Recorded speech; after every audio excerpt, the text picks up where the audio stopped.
We haben een 31, even wachten nog een minuut. Ja.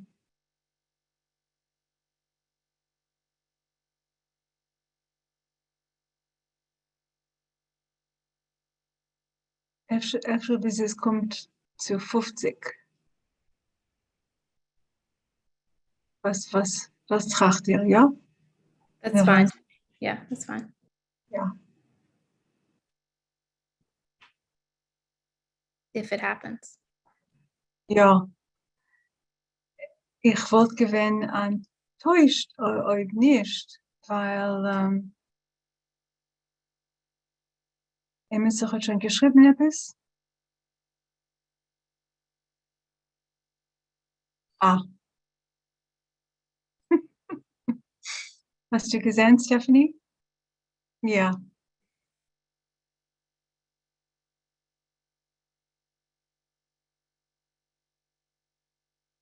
Okay, noch a minute. For those of you who are joining us, we're going to start in a moment. We're seeing that people are still gathering, so we're just going to wait for another moment or so.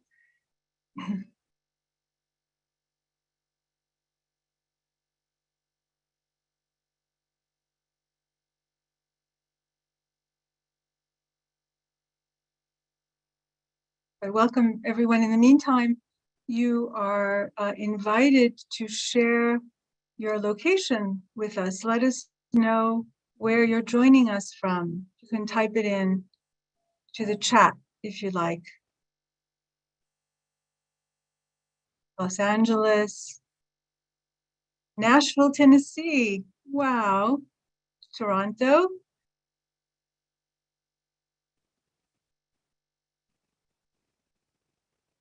Raleigh, North Carolina. Scott Davis, hello.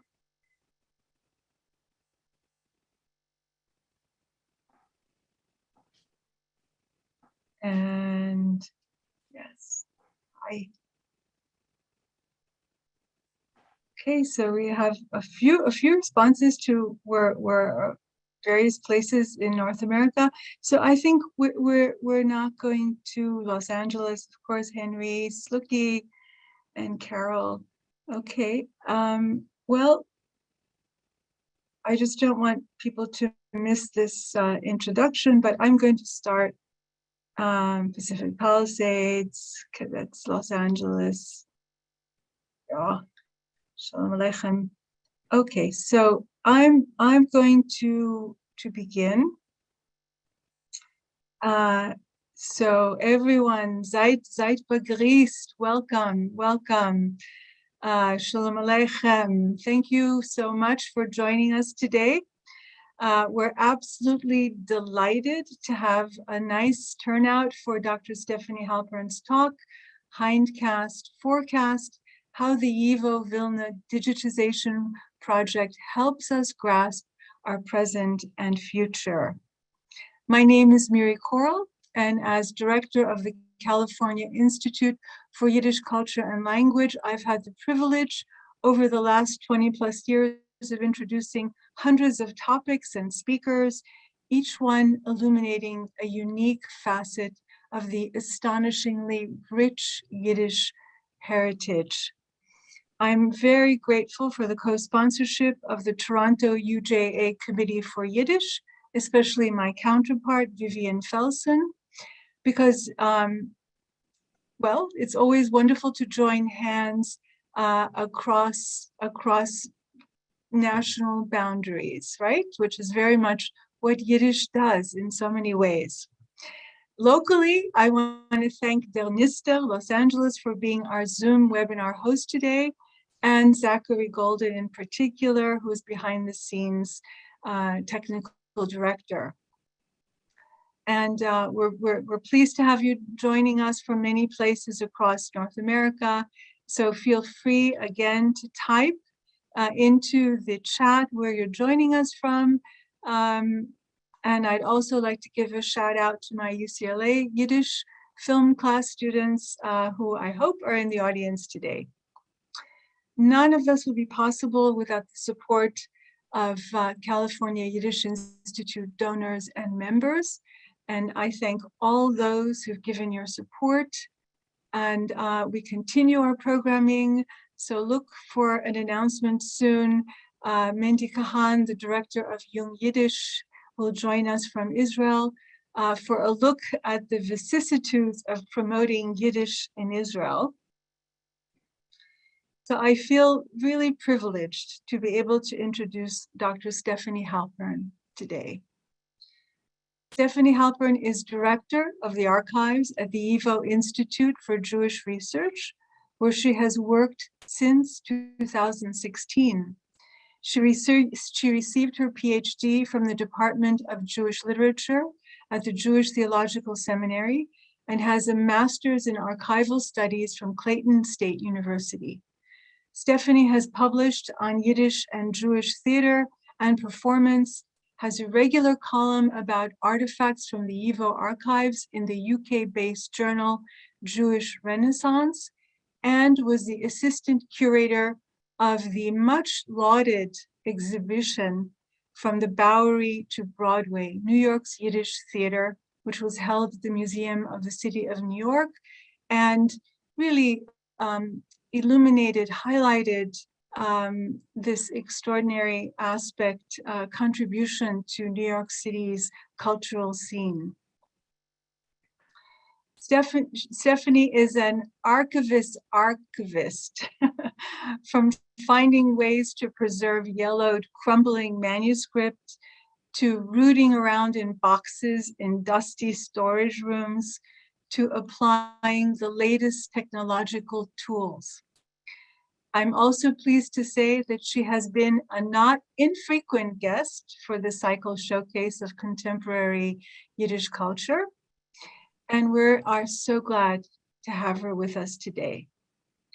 Stephanie is going to speak for about 45 minutes, and then we'll have about 10 minutes of questions and answers. So feel free as we go along to type your questions in the Q&A, and hopefully we'll get to as many as we can afterwards. I'm pleased to present Dr. Stephanie Halpern. Thank you, Miri, for that introduction. Thank you for having me again, and thank you to everyone who is joining us for this talk today. I will just share my screen. The best way to learn about the YIVO archives is to really be in it, but Zoom will have to do today, and I hope that the pictures that I bring you will give you a little taste of what we have here. So just to start, to sort of position ourselves, this is a picture here of one of 5 stack floors that we have at the YIVO Institute for Jewish Research in New York City, right by Union Square, for those of you who have not been.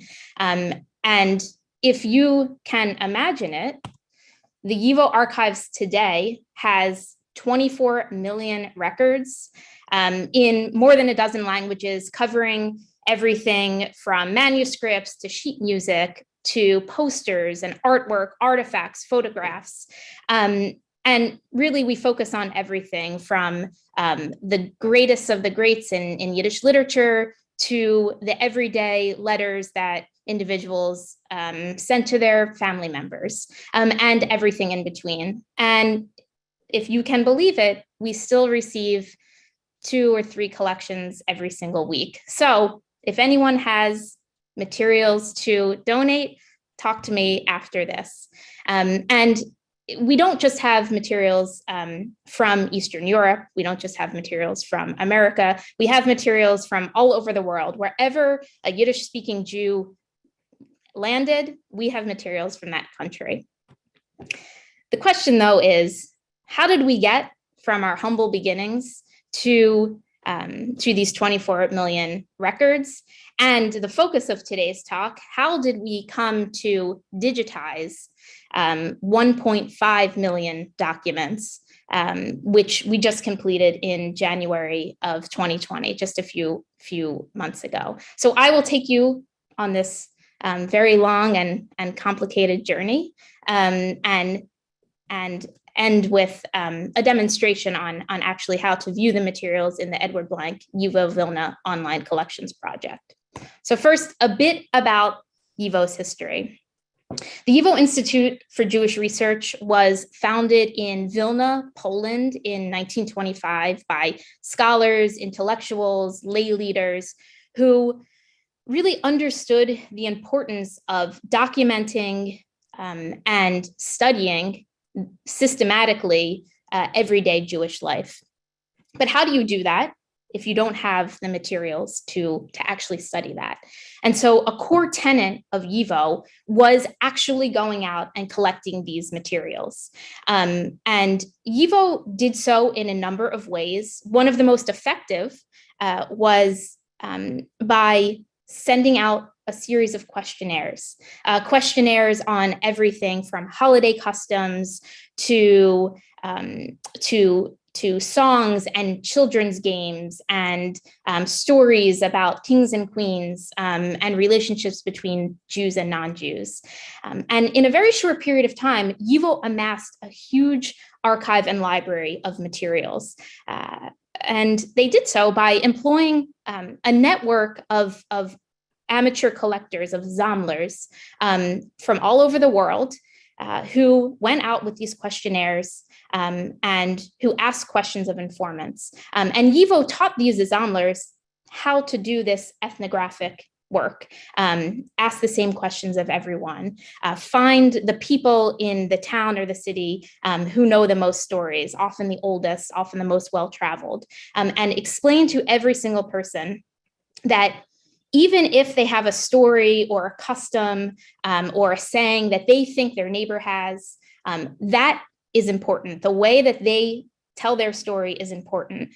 And so in this way, YIVO was able to collect all of these materials and to put out studies on them. And in a very short period of time, YIVO put out thousands of pieces of scholarship on all of the materials that they had collected, showing both the outside world and the Jewish, the Yiddish-speaking world, that Yiddish culture was important. YIVO continued to collect until the outbreak of World War II. And like all cultural institutions across Europe, YIVO was looted by a special Nazi task force sent to loot Jewish cultural material, to decide what would be destroyed and what would be sent to the Institute for the Study of the Jewish Question. And the Nazis move into Vilna. They establish the Vilna Ghetto, and they use YIVO as a sorting and processing center for all of these looted materials. But the Germans don't necessarily know what's important to keep and what's important to pulp. And so they put into forced labor a group of men and women, many of whom actually are affiliated with YIVO, to travel from the Vilna Ghetto to the YIVO building, which was outside the bounds of the Vilna Ghetto, every single day to inventory the material, to stuff shipping, to pack shipping crates that would be sent to Frankfurt to the Institute for the Study of the Jewish Question, and to decide what would be sent to the pulping mill. And these men and women decided that there could be no way that they could allow all of these materials to be destroyed. And so they began smuggling materials in an attempt to save them. Some members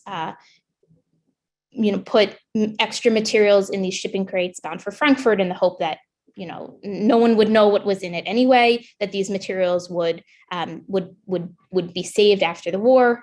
And other members began smuggling materials on their person out of the YIVO building and into the Vilna Ghetto, and burying these materials in bunkers around the city.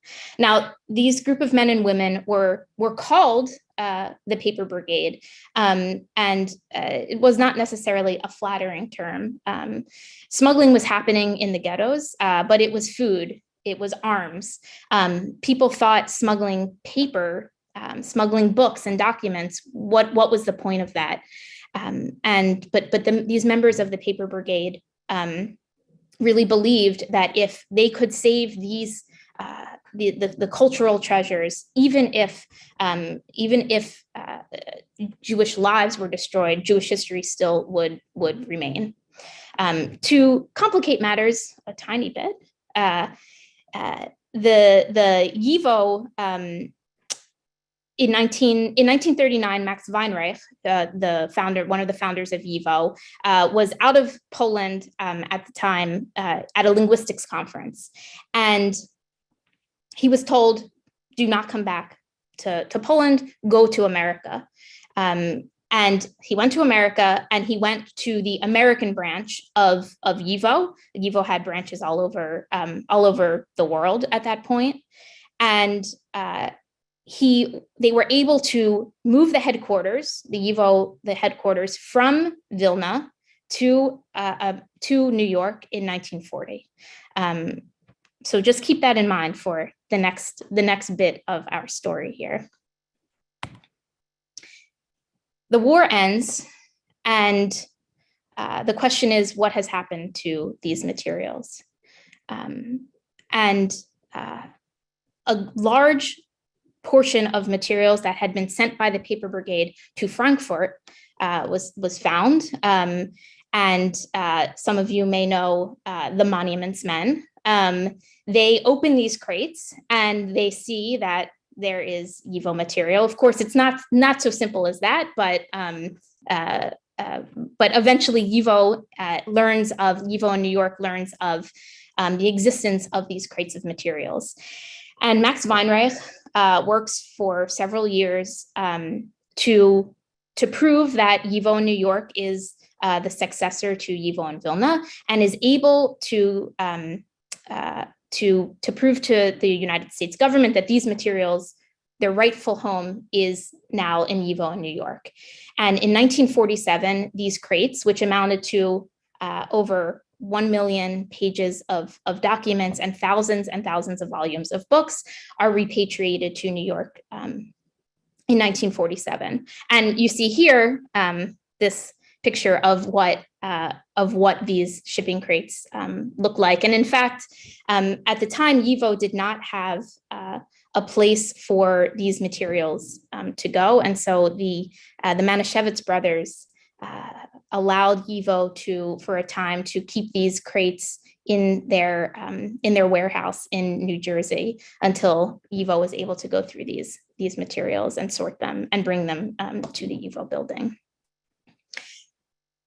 In addition to that, there were 13 days after the liberation of the city, two of the surviving members of the paper brigade, the poets Avram Sutzkever and Shmerka Kaczerginski, who survived the war, they go into the Vilna ghetto, and they actually go into these bunkers where YIVO materials had been hidden by the paper brigade, and they dig up these materials with the intent of creating a Jewish museum in Vilna, now under Soviet rule.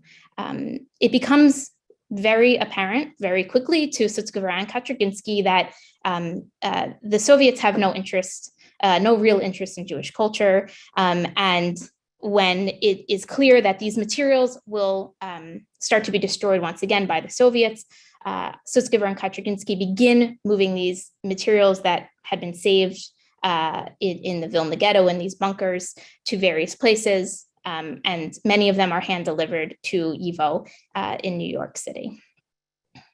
So for many years, YIVO thought that those million or so documents from the Offenbach archival depot and those from the bunkers in the Vilna ghetto were all that we had here, until the fall of the Soviet Union, when it came to light that a large, about 250,000 pages of documents were actually hidden in the Book Palace, which was in a church in Vilnius. You can see here that these materials had been hidden by a Lithuanian librarian, Antanas Ulpis, and that he and anyone else who worked with him had kept this a secret for all of these years from the 1940s and until the late 80s.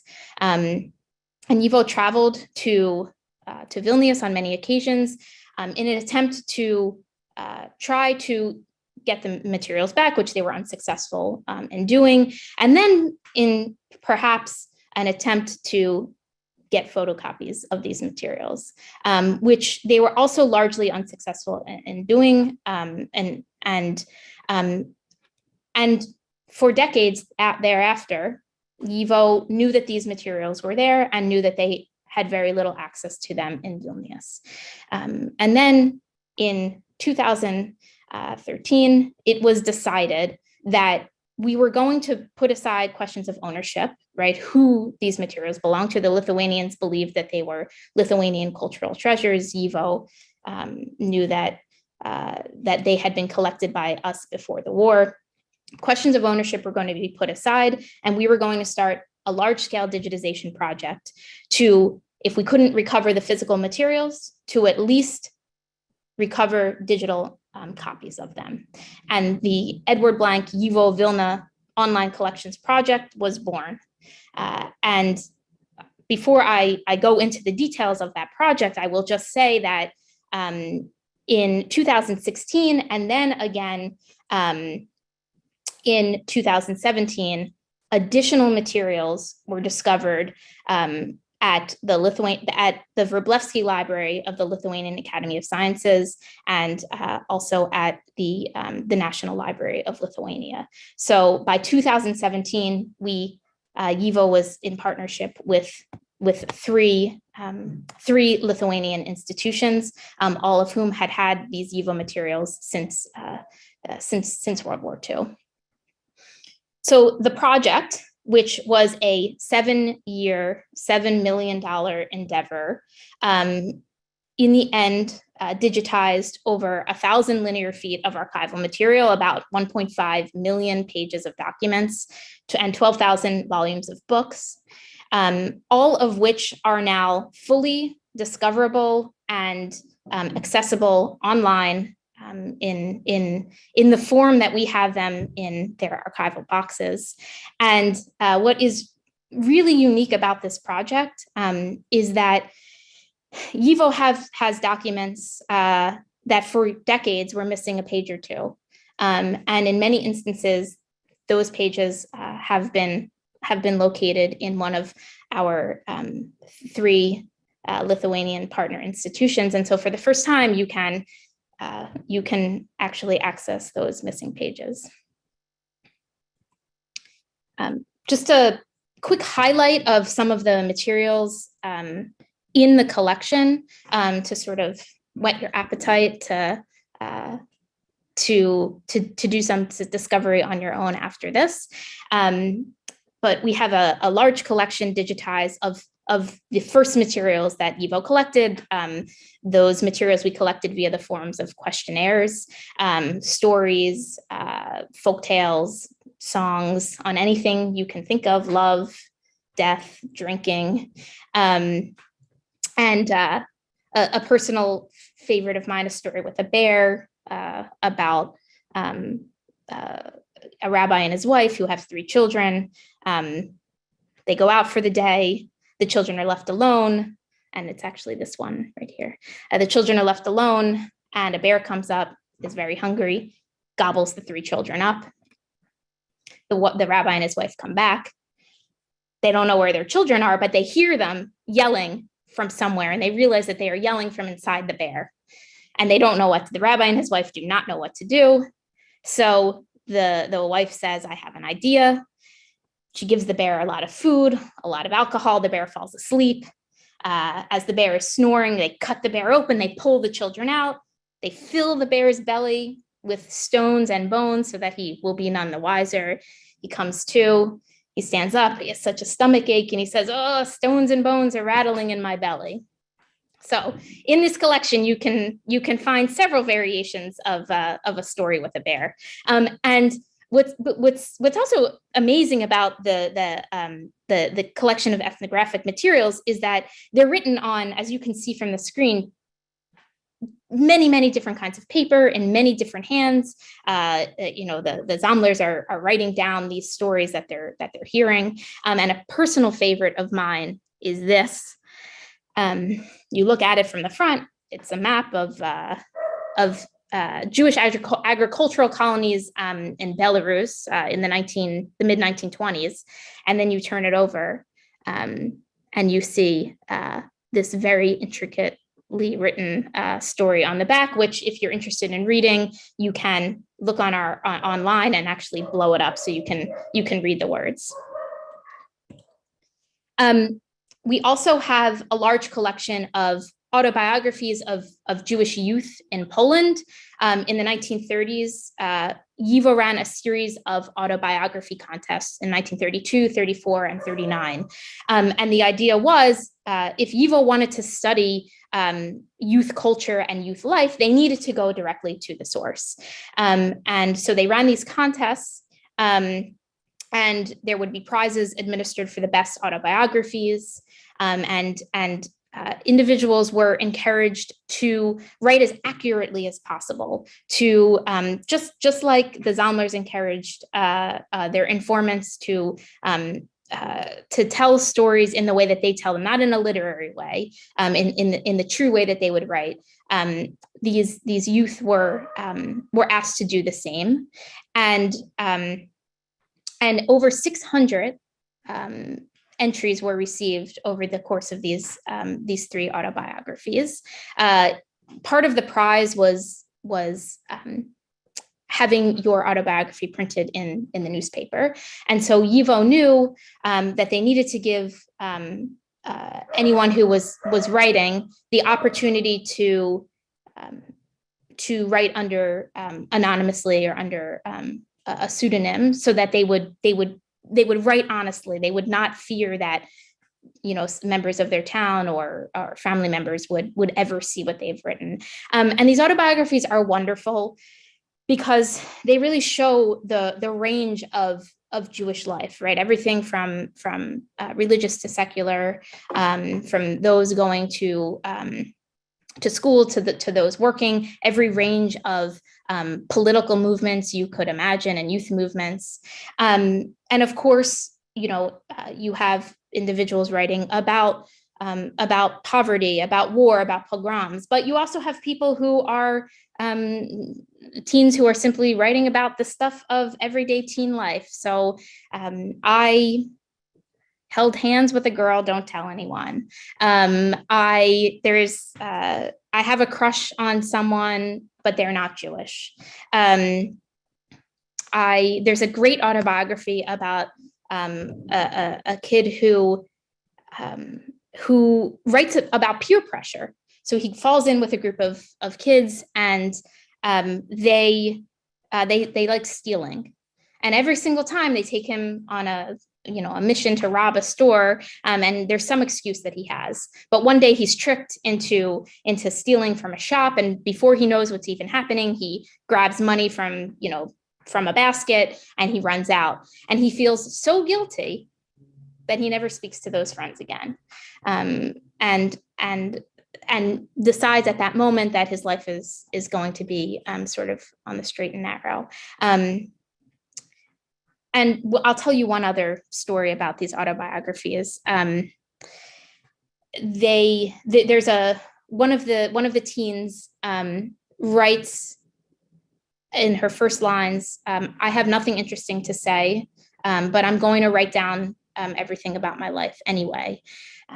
And she starts by saying, before she was even born, her parents attempted to get divorced twice. But they were unsuccessful. And then she was born, and she is the reason for their unhappy union to have continued. And so even a person who thinks, I'm not a good writer, I have nothing to say, opens with those lines. And what is going to follow is going to be amazing. So about 300 of these survived the war. We have them at YIVO, 300 of the autobiographies. And what I was saying earlier about pieces of material showing up in Vilnius, it's sort of most prevalent with the autobiographies. And so our archivists in New York and the archivists in Lithuania who were working on the autobiographies actually sat together, and they compared stories, they compared handwriting, and they were able to say, oh, that's page 48 of so-and-so's autobiography.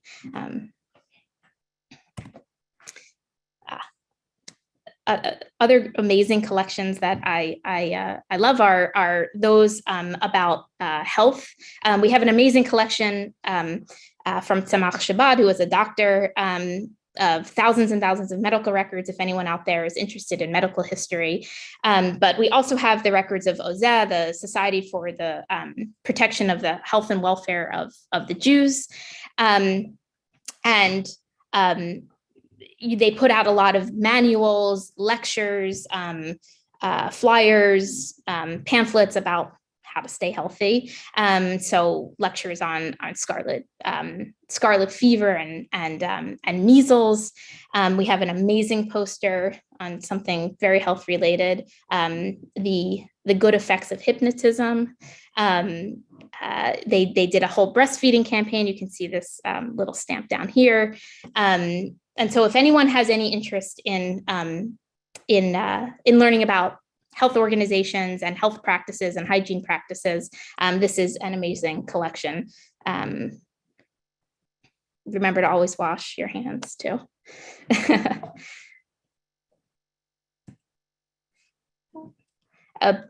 Collections that are particularly close to my heart are those on theater and music.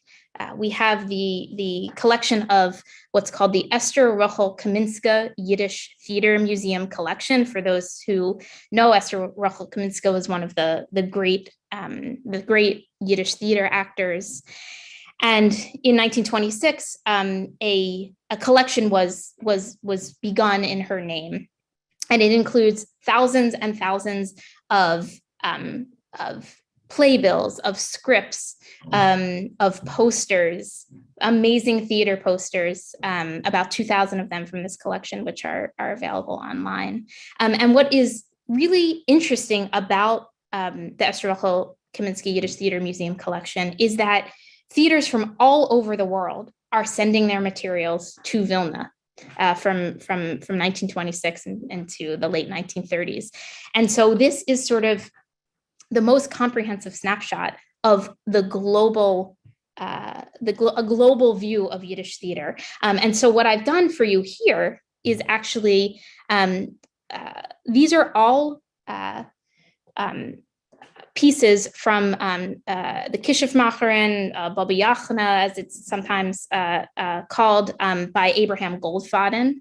And so in this one collection, and this is only a portion of what we have on this play, but in this one collection, you can see playbills from Brazil, from Poland, from America.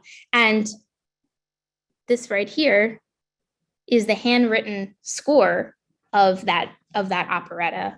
We have about 700 handwritten scores. And so our colleagues at the Volksbühne actually used these collections to recreate the score and libretto of the Kishifmacherin, and they performed that several years ago, but pre-pandemic times.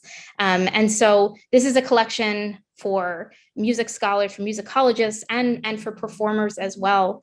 If you want to discover the great Yiddish, the great unknown Yiddish operetta, this is the place to go. And in our collection, you can find the music and the libretto.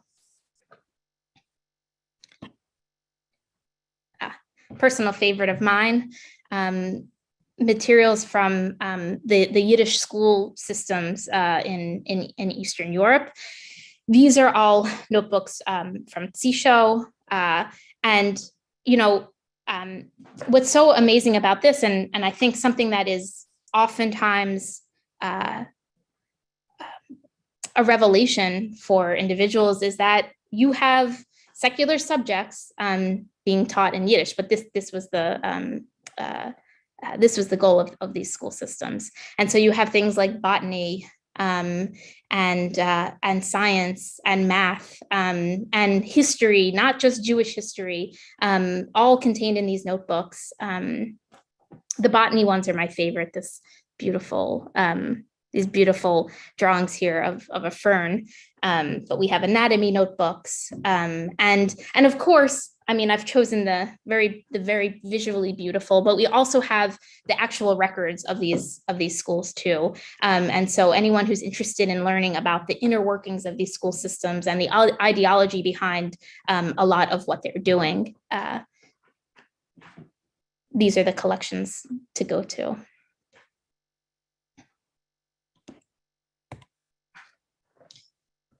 So for those of you who are wondering about the types of materials that were saved by the paper brigade, they sort of, by the paper brigade, smuggled into the Vilna ghetto and then dug up. They fall into two categories. The first are historic and literary manuscripts, those materials that YIVO had before the war that the paper brigade felt were both small enough to smuggle into the Vilna ghetto and also that were the most precious. And so in this collection, we have materials from Mendele. We have Ansky's original Yiddish manuscript of the Dybbuk, and I say original in quotes because for those of you who know or who don't, this will be a good story for you. Ansky writes the Dybbuk, probably the most famous Yiddish play ever produced. He writes it in Russian and he translates it into Yiddish, and that actual original Yiddish manuscript is destroyed in a fire. Luckily, the poet Chaim Nachman Bialik had translated Ansky's Yiddish into Hebrew. And so Ansky took Bialik's Hebrew and then translated it back into Yiddish. And so what we have here are, in Ansky's own hand, are those pages that he wrote, that he translated back. And it's not the entire manuscript. It's about 18 or 20 pages of it, but able to be seen online. And take note, it's particularly easy to see here. Just take note of how damaged it looks, because we will talk about how we deal with that. And this here in the middle are a few pages of the diary written by Theodor Herzl from 1882 to 1884, before Herzl is Herzl, in sort of the world's eyes.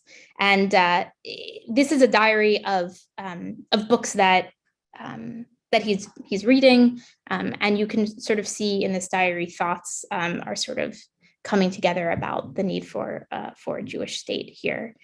So any Herzl enthusiasts, this diary is for you.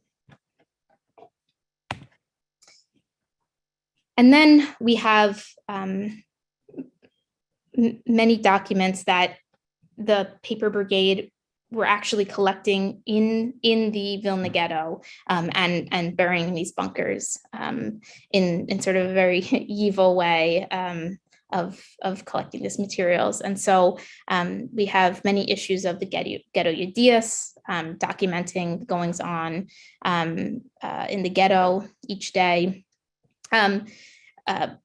Particularly moving to read for YIVO people today are the reports from the Einsatzstab Rosenberg, the Nazi task force that is looting these YIVO materials. And so reports by the staff, again, many of whom are YIVO people, having to write about the inventorying and the shredding, the destruction of those materials that they have spent so many years collecting and saving.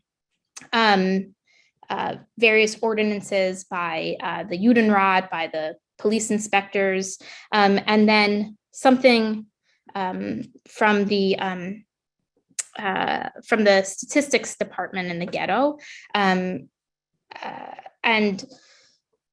you see out of all of this sort of destruction and despair, the library, the ghetto library being used. And so we have many charts documenting the number and the types of books that are in the ghetto library, and the number of individuals who are using these materials. So over 45,000 books contained in the ghetto library in 1941. Just a very small sampling of the 1.5 million pages in this collection. And to be honest, it was difficult to choose ones to show. So the process, because you don't just take 1.5 million pages and take a picture of them and put them online. It's much more complicated than that. And so as you saw in some of those documents, and as you see here, a lot of these materials were in terrible condition. And so we have conservators who are tasked with going through every single page of materials, mending each of them, flattening them, cleaning them, right? So we go from a theater program before treatment to what it looks like after treatment. And it was very, very, I'll show you, this is a poster which was in quite terrible condition, and then mended to the best that we could. And it became very apparent very early on that it would not be possible, right, to take this poster and make it whole. And so we decided that what was important was making sure that all of as much information on a document as possible was visible. And we know that a lot of these materials are so fragile that they're not going to last very long. A lot of them are made on wood pulp paper, old newspaper type paper. For those of you who have picked up an old newspaper, it crumbles in your hands. We knew that we could be the last people touching these materials. And so it was important to us to conserve them enough so that the photograph we take of them could be as true a representation of these materials as possible. So everything goes through conservation, and then everything is sent to our processing archivists who put the materials in order, describe everything, and create what is called a finding aid, which I will show you how to look at and to navigate. And then only after everything is ordered and described do the materials go to our digital lab. YIVO has an in-house digital lab with three setups that look just like this: a camera mounted on an overhead setup attached to a computer, and we are able to capture 400,000 digital images each year.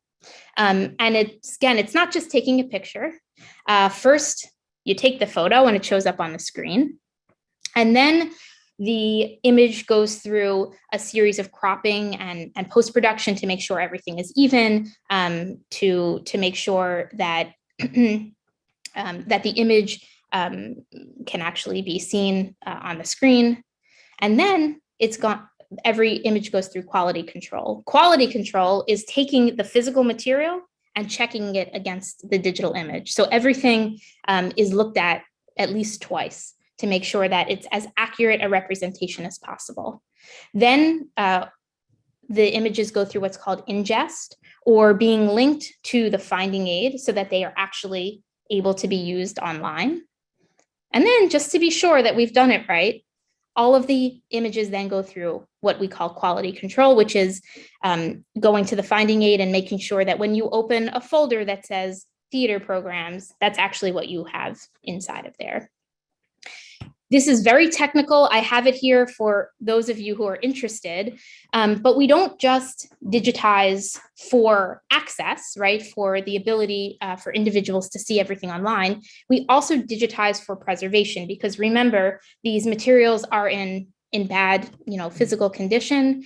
And we want to make sure that these digital files last forever, or as long as forever is.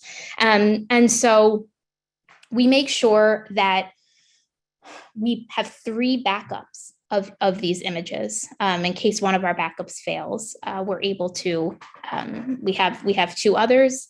These backups go through a series of checksums, right, to make sure that the digital material is not corrupted in any way, right? Just like paper materials break down, digital materials can break down as well. And so we want to make sure that that doesn't happen over time. If anyone is interested in more of the details, I can go into this later, but in the something that I always get asked is, do you have all of this material in the cloud? The answer is yes, we do, but we use cloud backup only as the 3rd tier. We have hardline backup that's backed up daily of all of our server files to make sure, right? You want to have your backups of your digital images in hardline and in cloud storage, and also in geographic locations that are not in your building. So we have a server in our building. We have a server that is not in our building in the event that there's a flood and the server happens, or some kind of natural disaster, or some kind of man-made disaster. And so you really want to vary that. For anyone who is interested in, in preserving their own digital materials, this is sort of the future of archiving now, where we have to be worried about the physical materials and also the digital files. And then all of our materials are discoverable via a search layer called Primo, which I will show you how to use. You're able to then search them in what's called a finding aid. And you see down here, all of the digital images are available online for viewing, for download, for printing. We don't have any checks on that. We don't require any passwords. It's free for everyone to use, and we encourage you to do so. And we also make these materials available across multiple content aggregators, so that as many people as possible can access them. So because I know that that using an online system like this is new to many people, I would like to just go through quickly how to do a search, how to access these materials. And then I will say we have many written and also visual guides on how to do this on our YIVO website. And I'm happy to share with Zach and Miri so that perhaps you can send that out to everyone in attendance, because this little demonstration may not be enough for some people, I know. So let me just share my screen here. This is the Vilna Collections website, where all of the digital images can be accessed through. So you'll want to go to vilnacollections.yivo.org, and it brings you to this homepage. For those of you who maybe aren't interested in the materials, but just in the story, this website gives a lot more information about the project, some featured artifacts. So it's a nice thing to browse if you just want to learn more. We have, for those of you who are interested in the range of collections, you can go to Browse the Collections, and we have a list with direct links to the finding aid of every single collection that we digitize as part of the Vilna Collections project. This is best for maybe if you already know, I want to see the pogrom material in the Cherikova archive. You can directly link to that. But for those of you who maybe just want to do some exploring, you want to use this search bar here, and we'll use theater as the search term. What's great about this search is that it searches across both archival documents, the archival collections, and also the books that are digitized as part of this project. And so you see there are 40 results for collections or books that have the term theater. It's just, I'll show you what a book looks like. So we click on this link, Goldfadenbuch, and it opens out into what we call a catalog record. The catalog record gives you more information about the book, about the collection, about the author, the subjects it covers, the publisher. And if you'd like to access this online, you click online access.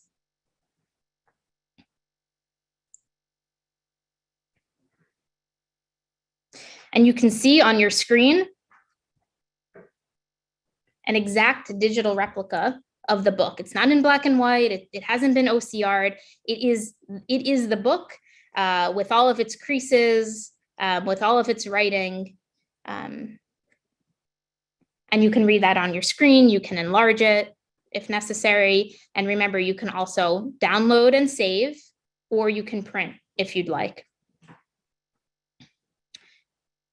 Let's go to the Esther Rachel Kaminski Yiddish Theater Museum collection to see what it looks like to use an archival document. So again, it opens into the catalog record, and you can click online access.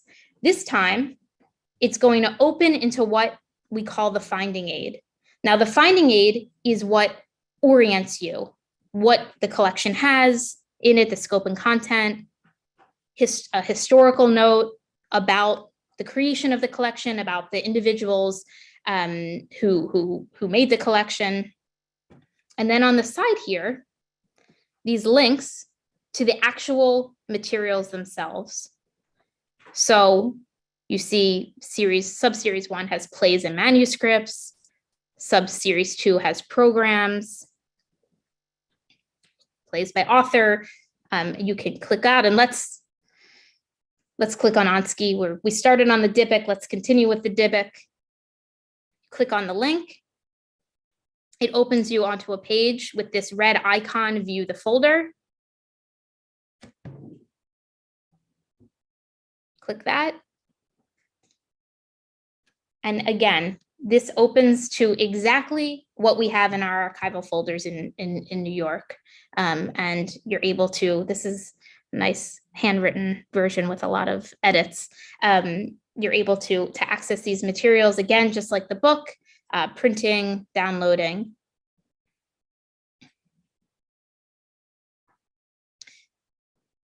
A quick demonstration, but one that I hope gets you going a little bit.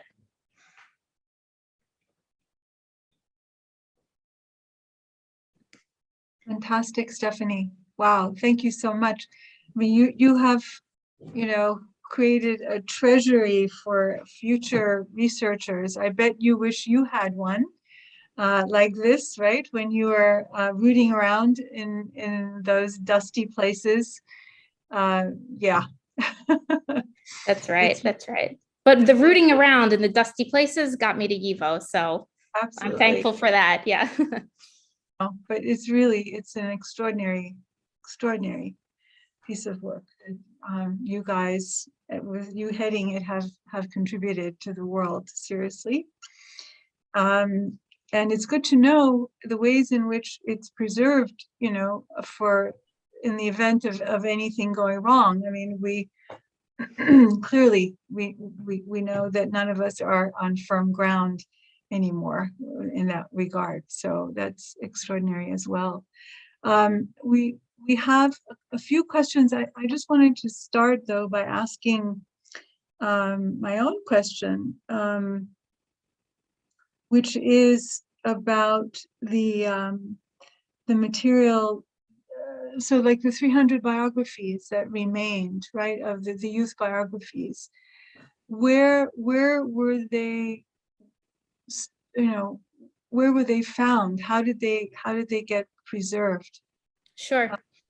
So the youth autobiographies were those materials that were found in Offenbach that had been sent to Frankfurt, and that were then recovered by the monuments men, and they were delivered to YIVO in 1947, and they have been with YIVO ever since, available for researchers, but only ever on site, and now, as we all know, they are available for the world. Yeah. Okay. Yeah. That's great. And the collection that's in Vilna, that was in Vilna, right? In what did you call it? The Palace Library? Yes, so the Book Palace, which is now the National Library, they took it over. Yes.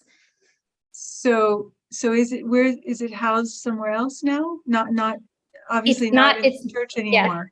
Yeah. It's no longer housed in that crumbling church, which I will just, as an aside, Antanas Ulpas's son, the Lithuanian librarian who saved these materials, his son recalls a story where he was a very little boy and his father took him into the church, and the little boy, the son tried to play the organ and no sound would come out.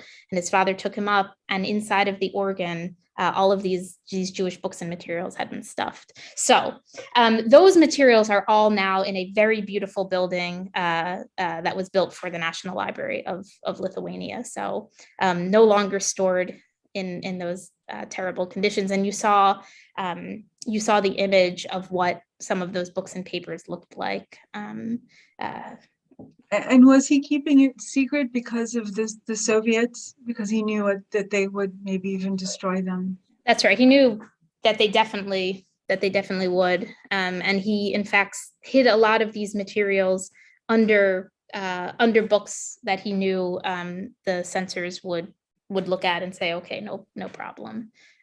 So they were shoved in the back. So I have more questions, but let's look at what members of our audience have asked. So one question is kind of relating to what we've been just talking about. Is Lithuania doing any conservation and restoration of the collections now as we speak?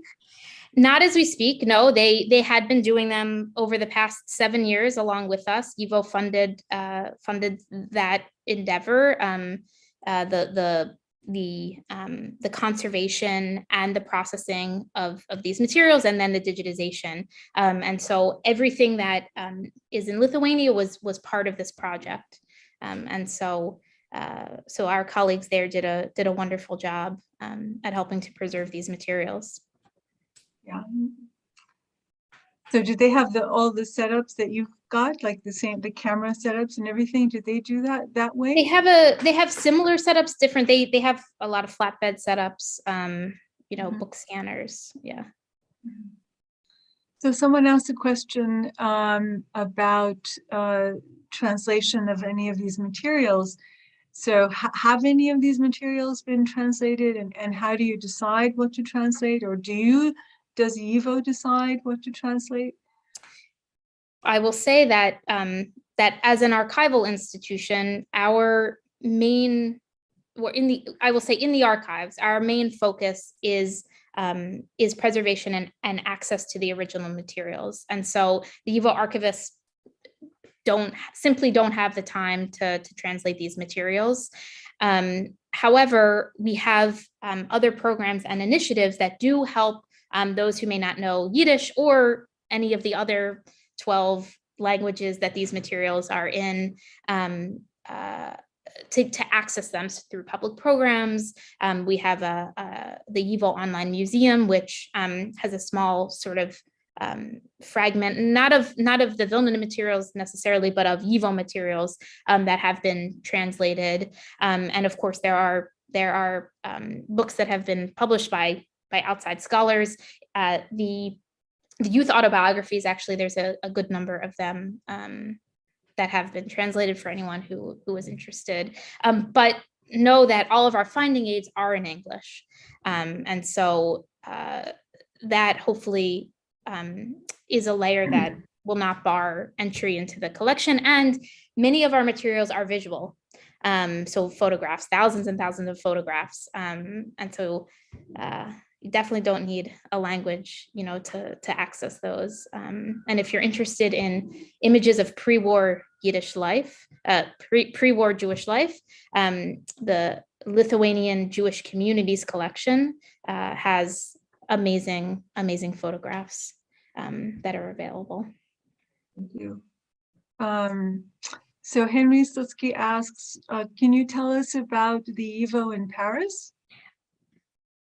Was there a YIVO branch in Paris? There was a branch, I think, of a society of Friends of YIVO, but I'm not sure much past that.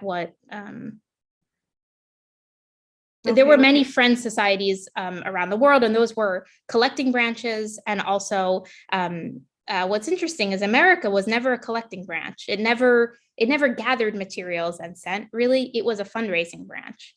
And so many other societies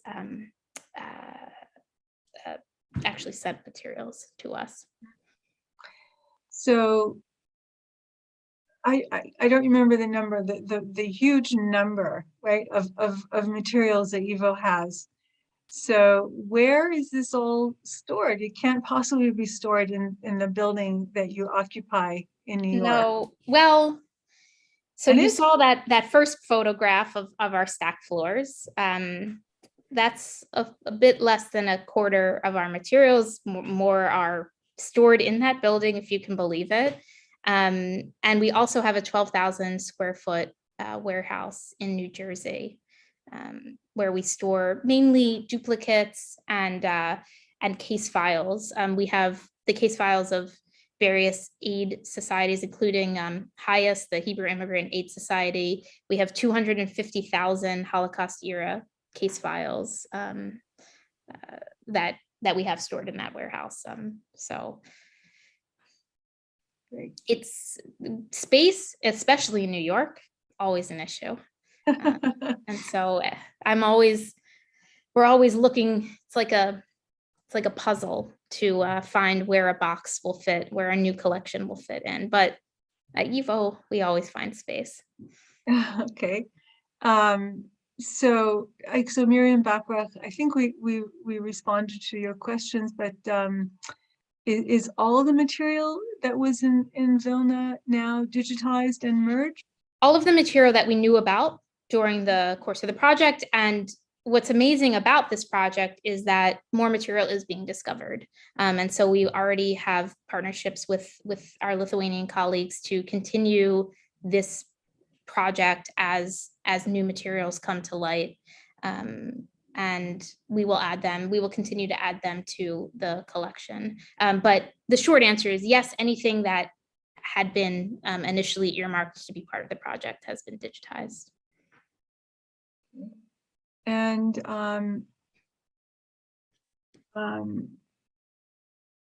I guess I just had a question about Rebbe Leventhal, right? So her diary appeared, right? So what happened there? You guys did something amazing with that. We did. Bebe Epstein was as we knew her.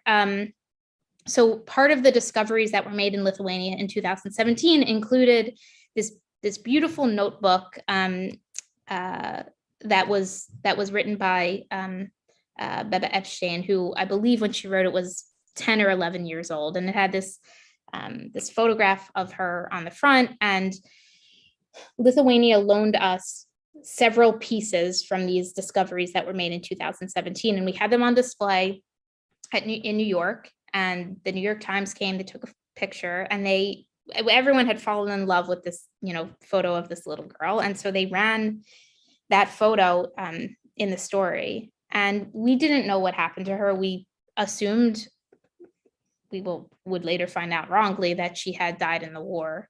And about a week later, we got a call from her son, Michael Leventhal. And he said, actually, my mom survived the war, and here I am, and so this started us down a path where YIVO created as the first gallery in its online museum a story, a gallery that really centered around Beba's story, telling the life of the Jewish Vilna through Beba's eyes, and so it's very special. And if you are interested, also available, and that is where many of the materials that have been translated live. Yeah, that's a kind of wonderful virtual tour, which is of the Vilna that was, which is pretty special, Yeah. But I thought I was the one that told you about it, but that's okay. So question, yes. But Michael contacted YIVO. Yeah. There you go. That's right. Okay, so let's look at a couple of questions that wound up in the chat. One question I guess Zach is asking is, did you run across any materials about sports? Oh yeah. So interestingly, YIVO started had a call for sports materials in 35. Right, YIVO was always interested in doing things as systematically as possible, and so we have a lot of photographs and materials about various Jewish sports teams, Zach. So send me an email for where to find those. So we've talked about what was preserved and the Papier Brigade and just the serendipitous finds after the war, and so forth. But do we have a sense of what was lost? Yes, we think it's probably less than a quarter of the materials that YIVO had. What was lost, or that you have? That we have. It's hard to estimate because we don't have full listings of what was in the collections. We don't have any things that exist in terms of donations. We in large measure have had to piece together sort of through the YIVO Yedias, the regular newsletter that went out, which documented all of the donations, everything that the Zomlers were sending in, but with no numbers necessarily. At that point during the war, only a small fraction of the tens of thousands of books that YIVO had in the library had actually been cataloged. And so it is difficult. It's difficult to say how much was lost, but a great amount. Yeah. Wow. So you may only have, even with all of this material you have, it might only be 1/4. Yeah, I know that's the tragedy, but we have to focus on what we do have, I guess, which is amazing. And Philip Kuttner asks a great question, which is, do you work with the Yiddish Book Center, the Holocaust Museum, the Israeli archives, Israel archives, so as not to duplicate? Do you do anything like that, or you share materials? Yes. So don't forget, YIVO has been around now for almost 100 years, far longer than some of these amazing institutions that we do work with. The Yiddish Book Center's main focus is of course on books, and we actually will send a lot of our have sent duplicate books there because they have the capacity to handle and to deal with them, and their online resources in terms of the books that are digitized is amazing. I use it a lot. And the Holocaust material, we have provided many collections, many copies of collections to them. I don't know if you're referring to the National Library of Israel or Yad Vashem or both, but yes, we also partner with them and we share digital images. And what is nice about all of these institutions is that there is overlap between all our collections. And so if you can't find something at YIVO, you can probably find it at one of these other institutions or vice versa. And so, there's no no reason ever to be in competition with our colleagues. The materials should go where they can best be cared for, and where there are the resources to make them accessible. And so we try to partner with them in those ways. And of course, we do programming with all of these institutions as well, to share our knowledge and to share talks about our collections. Yeah. Well, I hope this talk will be, we're going to have this on our website. Zach is going to have it. Toronto will have it. So hopefully many people will be able to tune in and learn more about this amazing collection and how you can access it. There was one last question from Jerome Hellman, which is, in terms of what you are collecting, because you said people are always, sending you stuff, but do you want like photocopies of letters? Can you handle those versus the originals that might be relevant to people listening? Sure, it's a really great question. The answer, though of course it varies case by case, is that we're in the business of preserving originals, and so photocopies are generally not accepted. If there are photocopies of things in a collection, we ask donors oftentimes not to include those. But if you have any interest in donating, please contact us directly, and because I don't want to say no, and then because like I said, on a case-by-case basis, if there's something. So who should they So just I'm going to type it because it's easy, Mhm. I will put it in the chat. Yeah. You can contact our reference services, reference@yivo.org.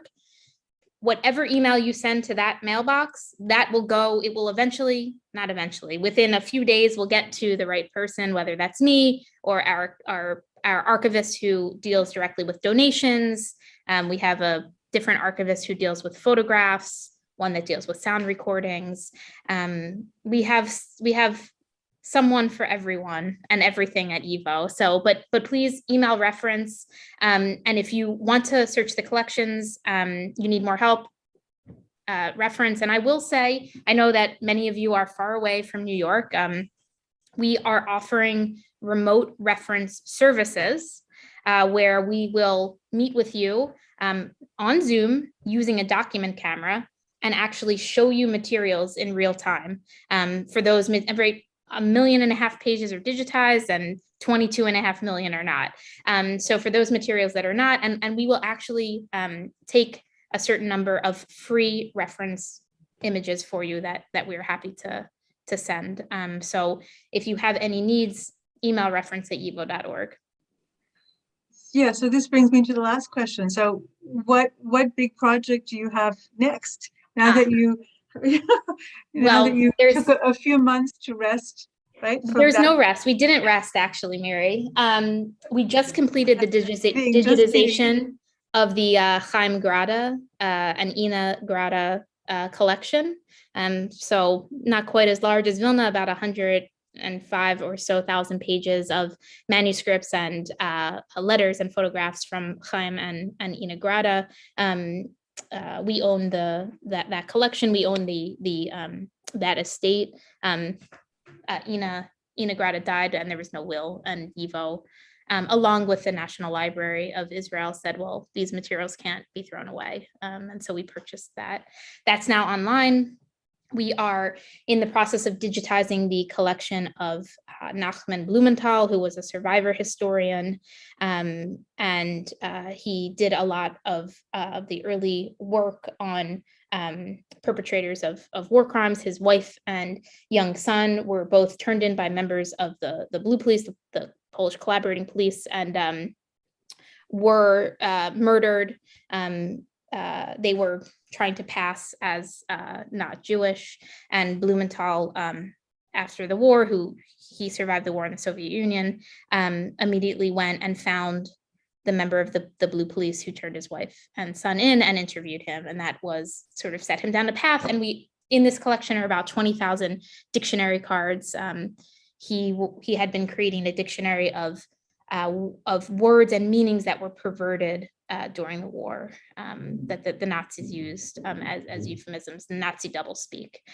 And then our biggest project that we are working on is the digitization of the 3.5 million pages that make up the Bund archives at YIVO, which includes materials that the Jewish Labor Bund collected about themselves, starting in 1899, and those that they collected about Jewish political and labor movements all over the world. So YIVO acquired this collection from the Bund archives in 1992, and that is the next. We're about whatever 7 months, 5 months in, 6 months in to that project, and so that will be. Talk to me in 7 more years. but I will just say that the Vilna project was the first project of its scale that YIVO had ever done. And now we know what we're doing. And so we can do 3.5 million pages, hopefully in the same amount of time that we did 1.5 million. Stephanie, thank you so much for your dedication, honestly, for recognizing the importance of the research and the preservation of these materials for future generations, and also for the clarity with which you gave this comprehensive talk to us all.